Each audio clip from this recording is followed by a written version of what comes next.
The silent cry, the Deep Space Monitoring Station, Alpha 7, hung in the void like a steel flower, its sensor arrays reaching out into the darkness of space.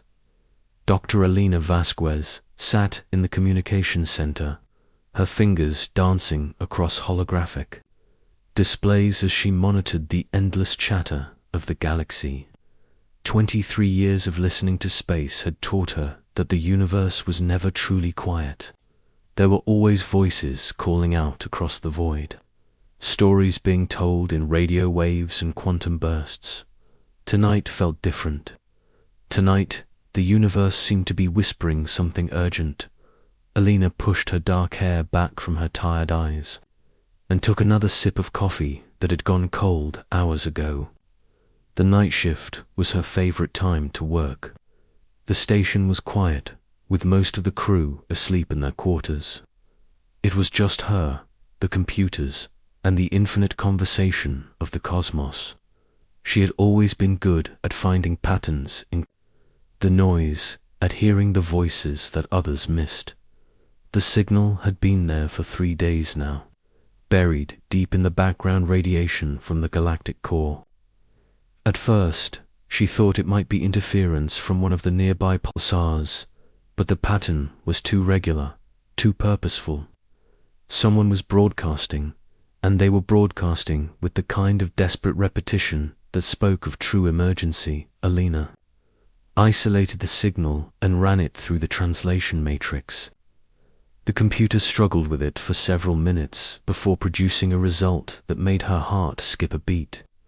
The message was fragmentary, corrupted by distance and cosmic interference, but the meaning was clear enough to chill her blood.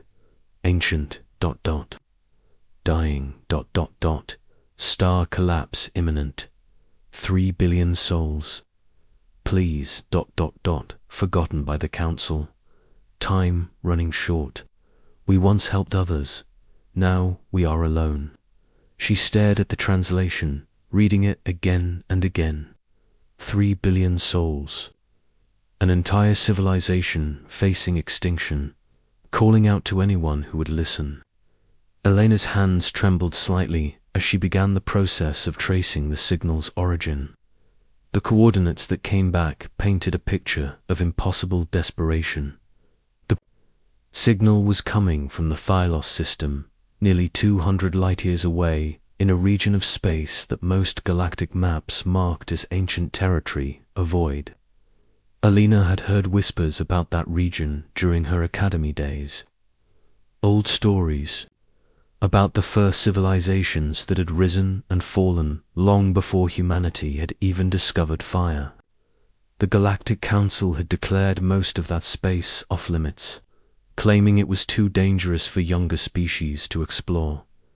But someone was still there, still alive, still calling for help. Elena pulled up the stellar data for the Thylos system and felt her blood run cold. The central star was a red giant in its final stages, showing all the signs of an imminent supernova. The stellar models indicated that it would go nova within weeks, not years. Any planets in that system would be completely sterilized, their surfaces boiled away by radiation and stellar winds. 3 billion people were about to die, and they were begging the galaxy to save them. Elena's training told her to file a standard, report and pass the information up the chain of command. But her heart told her something different. She began digging deeper into the fragmentary transmissions, using advanced pattern recognition algorithms to piece together more of the message. What she found changed everything. The beings calling for help were called the Corvini, and they were one of the oldest sapient species in the galaxy. Their history stretched back over 50,000 years, making them ancient when humanity's ancestors were still learning to make stone tools. But more importantly, Elena discovered that the Corvani had once been the galaxy's greatest humanitarian force. The fragmentary records she managed to decode told of a species that had dedicated their entire civilization to helping others. When the Valdorian homeworld had been threatened by an asteroid impact 12,000 years ago, it was the Corvini who had diverted the asteroid and saved billions of lives. When the Nexari had faced a plague that threatened to wipe out their species 8,000 years ago, it was the Corvani who had developed the cure and shared it freely. Time and again throughout galactic history, the Corvani had appeared whenever someone needed help. They had saved dozens of species, prevented countless wars, and shared their knowledge and technology without asking for anything in return.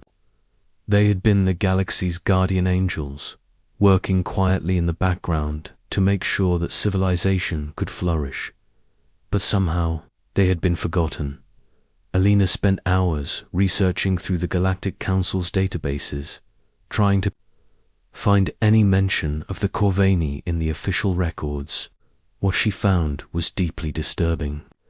The species that had once been the galaxy's greatest force for good had been systematically written out of history.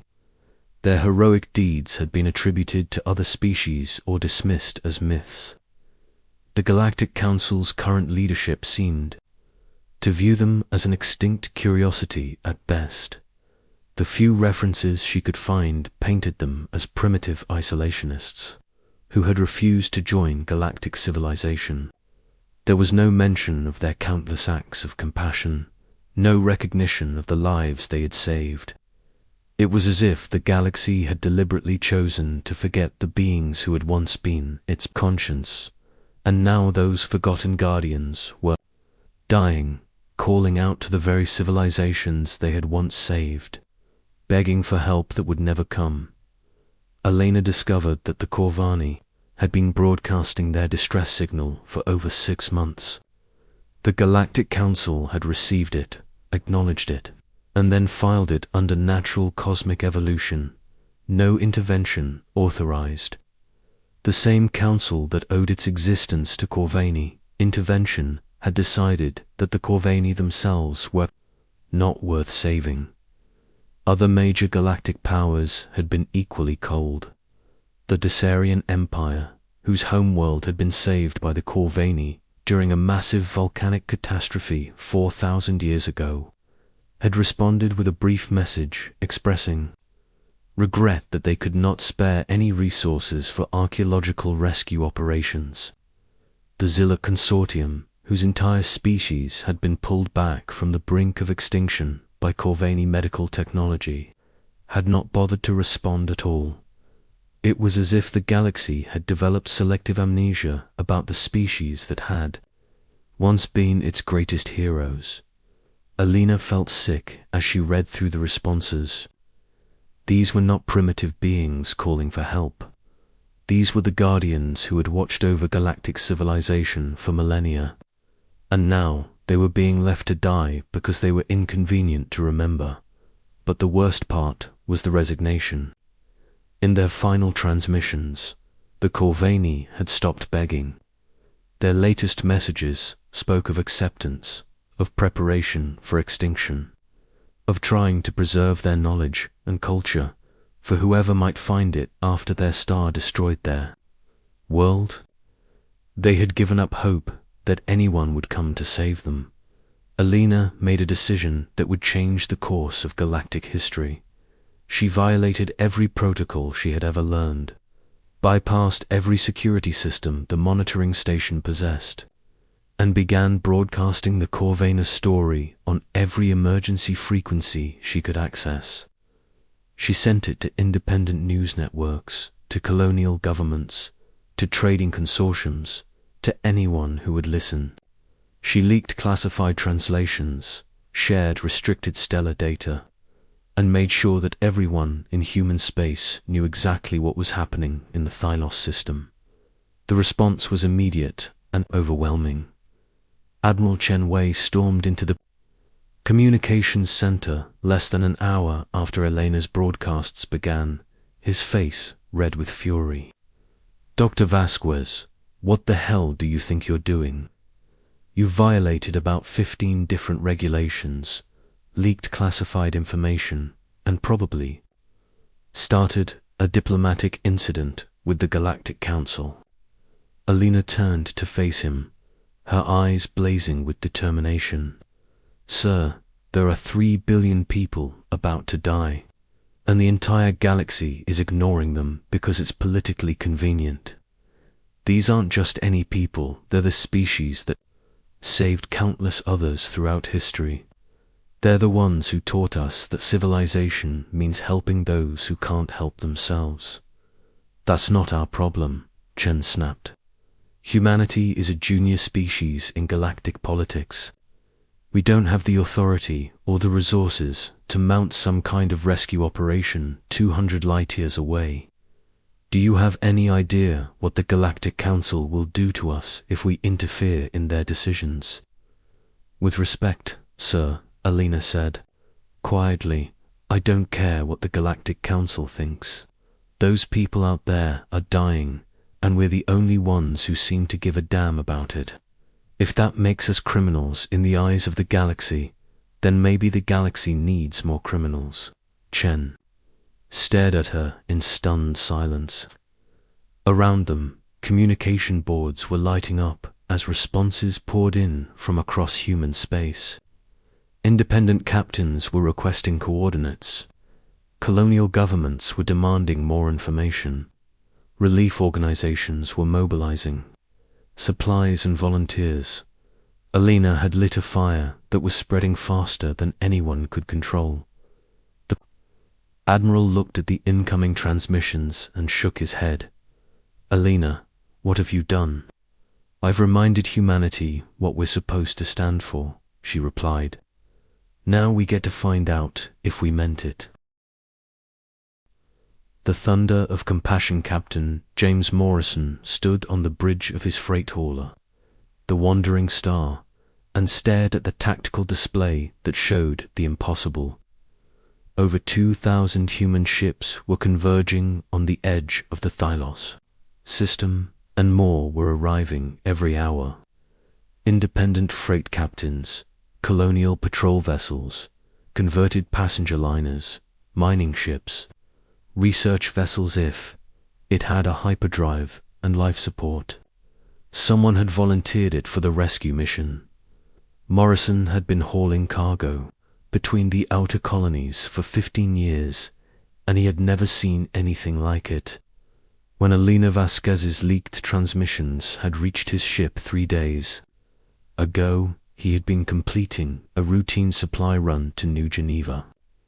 The message had been simple. An ancient species was dying. The galaxy had abandoned them, and humanity was the only hope they had left. He had changed course immediately, now. As he watched the growing fleet of human vessels, Morrison felt something he hadn't experienced since his military days: pride in his species. These weren't military ships or government vessels.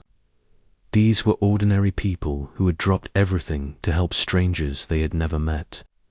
People who lived so far away that their light wouldn't reach human space for centuries.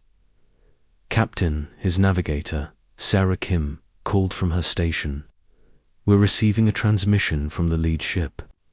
It's Admiral Chen from the monitoring station. Morrison nodded. Put it through.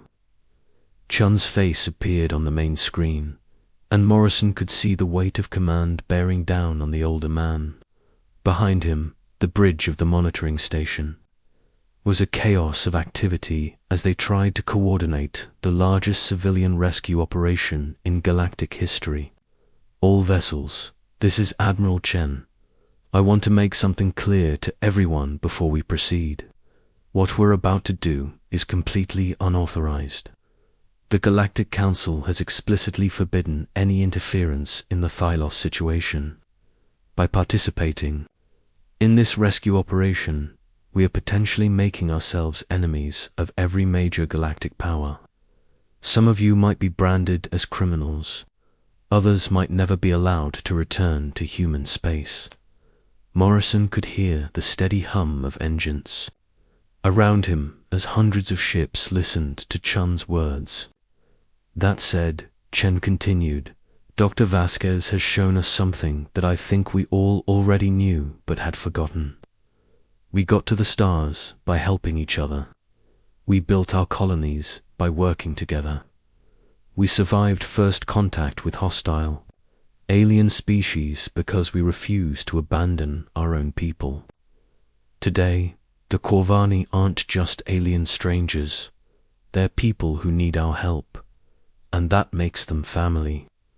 Cheers erupted across the communication channels. Morrison found himself grinning despite the magnitude of what they were attempting. The Corvani have approximately 18 days before their star goes nova, Chen announced. We have enough ships to evacuate maybe half their population, if we're lucky. The Galactic Council is threatening to impose severe sanctions on any human government that supports this operation. The odds of success are minimal, and the political consequences could be catastrophic. Chen paused, looking directly into the camera. Any ship that wants to withdraw from this operation should do so now. No one will think less of you. This has to be a choice made freely by each individual captain and crew. Morrison watched his tactical display, waiting to see how many ships would break off and head home. The seconds ticked by, then minutes. Not a single vessel changed course.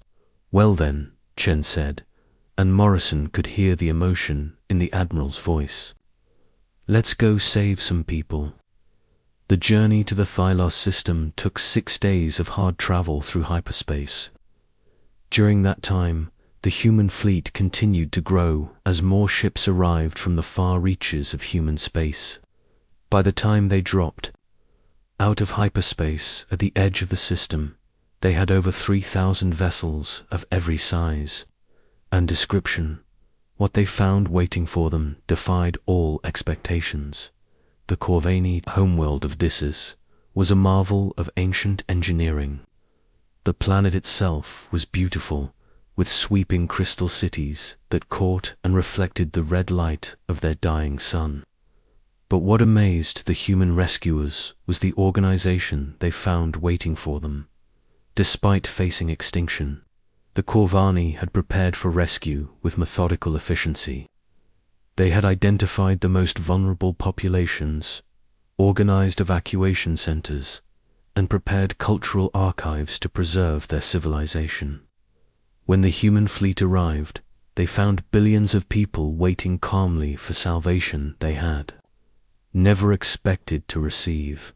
Elder Thesis, the last surviving member of the Corvani ruling council, greeted the human fleet with a message that brought tears to Morrison's eyes. People of Earth, the alien elder said, his translated words carrying the weight of 50,000 years of wisdom. For 6 months, we have called out to the galaxy that once knew our friendship. We called to species we had saved, civilizations we had helped to flourish, governments we had supported in their darkest hours. They did not answer, but you came, you who owe us nothing, you who risk everything by being here. You have shown us that compassion is not dead in this galaxy, it has simply found a new home among the stars. The evacuation began immediately. Human captains pushed their ships beyond safe limits, cramming their vessels with Corvani refugees, far beyond rated capacity. Colonial supply ships that normally carried grain and manufactured goods were converted into passenger vessels. Military patrol boats, designed for crews of 12, carried hundreds of evacuees. Mining vessels with massive cargo holds became temporary cities. But even with 3,000 ships working around the clock, the math was impossible. There were simply too many Corvani and not enough time. That's when humanity did what humanity did best. They got creative. Dr. Elena Buscus, who had arrived aboard one of the later ships, coordinated with Corvani engineers to adapt their ancient transportation technology. They began using the Corvani's own orbital platforms as temporary waypoints, creating a chain of transfers that allowed the human ships to make multiple trips in the time it would normally take to make one. Captain Morrison found himself making runs between Vices and the outer planets of the system, where larger human vessels waited to take on evacuees for the long journey to safety. His ship, designed to carry a crew of 8, was loaded with over 200 Corvani refugees on each trip. They filled every cargo hold, every corridor, every available space that had atmosphere and artificial gravity. The refugees were not like any aliens Morrison had ever encountered. The Corvani were tall and graceful, with elongated limbs and large, expressive eyes that seemed to hold the weight of ages. They moved with the fluid grace of dancers and spoke in harmonious tones that turned their conversations into something like music. But what struck Morrison most was their gratitude. Despite facing the end of their world, despite being abandoned by the galaxy they had served for millennia, they treated their human rescuers with a kindness and dignity that humbled everyone who met them on his 7th evacuation run. Morrison's ship experienced a critical engine failure just as they were leaving Tice's atmosphere. With over 200 refugees aboard and the ship's hyperdrive offline, they were trapped in a system that would become uninhabitable within days. That's when Morrison learned what the Corvani were truly capable of. Elder Zeph, one of the refugees aboard his ship, approached Morrison with a proposal. The Corvani possessed knowledge of engineering techniques that could repair his ship, but they would need to work together human mechanical skill combined with Corvani theoretical knowledge. Over the next 12 hours, Morrison and his crew worked alongside their Corvani passengers to perform impossible repairs. The aliens guided them through modifications that human engineering said couldn't work, showing them how to route power through systems in ways that defied conventional understanding. It was like being taught physics by beings who had been studying the universe since before humanity had discovered fire. The repairs worked. The ship not only flew, but flew better than it ever had before. As the days passed, similar scenes played out across the rescue fleet. Human crews working with Corvani passengers, learning from each other, sharing knowledge and techniques that neither species had possessed alone. The evacuation became something more than a rescue. It became a collaboration between two civilizations that had found something valuable in each other. But time was running out. The Corvani's stellar models showed that their sun would go nova in less than 3 days. Despite their incredible efforts, the human fleet had only managed to evacuate about 60% of the population. 2 billion people were safe, but more than 1 billion would die when the star exploded. That's when the impossible happened.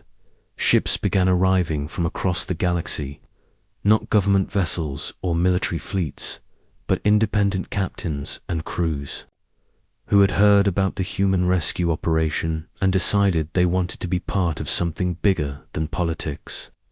Traders from the Centauri Republic, explorers from the vegan territories, even a few vessels from species that humanity had barely encountered. The galaxy's forgotten conscience had awakened, inspired by humanity's example. Morrison watched in amazement as the rescue fleet swelled to over 5,000 ships. Aliens who had never worked together before coordinated evacuations with the efficiency of a military operation. Species that had been enemies for centuries put aside their differences to save people they had never met. In the final hours before the star went nova, the last evacuation ship cleared Tice's atmosphere with seconds to spare. Morrison, piloting one of the final vessels to leave the system, watched through his rear viewports as the ancient Corvani homeworld fell away behind them. The star exploded 6 minutes later. The shock wave lit up space for thousands of light years in every direction. The planet that had been home to Corvini civilization for 50 millennia was vaporized in an instant. But 3 billion people lived because the galaxy had remembered what it meant to care. In the aftermath of the rescue, the political consequences were exactly what Admiral Chen had predicted. The Galactic Council imposed severe sanctions on humanity, restricting trade and limiting human expansion into contested space. Several major alien governments formally protested human interference in galactic affairs, but something else happened that no one had expected. Independent species across the galaxy began to question why their governments had abandoned the Corvini. Popular movements arose, demanding more humanitarian policies. Alien civilians who had watched the rescue operation began pressuring their leaders to adopt the same kind of moral courage that humanity had shown. The Corvini refugees, distributed across dozens of human worlds, became ambassadors for a new kind of galactic politics, one based on compassion rather than convenience. Their ancient knowledge, combined with human innovation, led to technological breakthroughs that benefited everyone. And in the quiet moments between the stars, when the galaxy paused to consider what had happened in the Thylos system, a new understanding began to emerge. The universe was vast and often cold, but it didn't have to be empty of kindness. Sometimes all it took was one species willing to stand up and say that every life mattered, that no one should die alone and forgotten. Humanity had answered when hope called out across the void. And in doing so, they had reminded the galaxy what it meant to be truly civilized.